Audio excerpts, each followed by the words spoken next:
Ari Shapiro, a sophomore in the School of Foreign Service, asked with a Republican majority in both houses, would you be willing to compromise some of your ideals to get your most important plans passed? And Kumail Aslam, a freshman from San Francisco, writes, my question is, how do you plan on implementing your social programs given the immense opposition in Congress? Okay, great questions.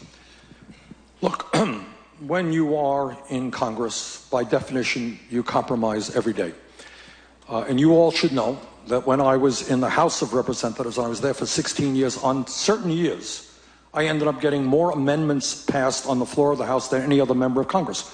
Because when there was an issue out there that I could work with Republicans on, and they were in the majority, we put together a pretty good coalition. Just 2 years ago, I worked as chairman of the U.S. Senate Committee on Veterans Affairs. I work with people like Republicans like John McCain in the Senate, and people like Congressman Jeff Miller over in the House, who's chairman of the Veterans Committee there, to put together the most comprehensive veterans health care bill passed in recent memory. So yes, I can compromise. But here is the point that I want to make. On many of the issues that I have talked about, virtually all of them, these are not radical extremist ideas. I am not coming before the American people and say, look, I am this radical, wild-eyed socialist, crazy ideas, but listen to me. You know, that's not the issue. Look at the issues. We want to raise the minimum wage to $15 an hour. Raising the minimum wage, widely popular. I want to create 13 million jobs by rebuilding our crumbling infrastructure. Wildly popular. Pay equity for women workers. Wildly popular. There it is, popular right here, all right. Making public colleges and universities tuition free and lowering student debt. Widely popular. Combating climate change.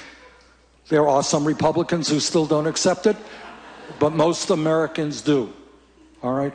Asking the rich to stop paying their fair share of taxes. Vast majority of the Americans think that that's right. So here's my point. Here's my point.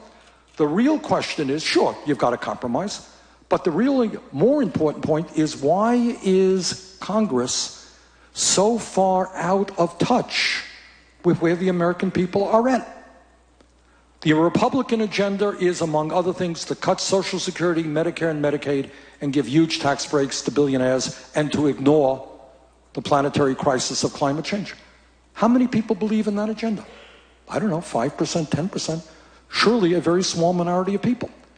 So when I talk about the political revolution, when I talk about transforming American politics, what I am talking about is bringing in the voices of millions and millions of people who have given up on the political process, to have their views and their needs being heard by Congress. When that happens, everything that I talked about will be passed. If that does not happen, virtually nothing will be passed. So what this campaign, from my perspective, is about, and I say this in every speech that I give, it's not just electing Bernie Sanders to be president. I surely would appreciate your support. But, very honestly, it is much more than that, because no president, not Bernie Sanders or anybody else, can implement the kinds of changes we need in this country unless millions of people begin to stand up and fight back. And I think right here on college campuses all over this country, we're beginning to see that fight back. We're beginning to see that fight back among low-wage workers who are going out into the streets and saying, you know what, we can't make it on $8 or $9 an hour. Raise the minimum wage to $15 an hour. We are beginning to see that movement develop. And I hope you will be part of that movement, because if you are, we can in fact transform this country. Thank you all very much. Thank you.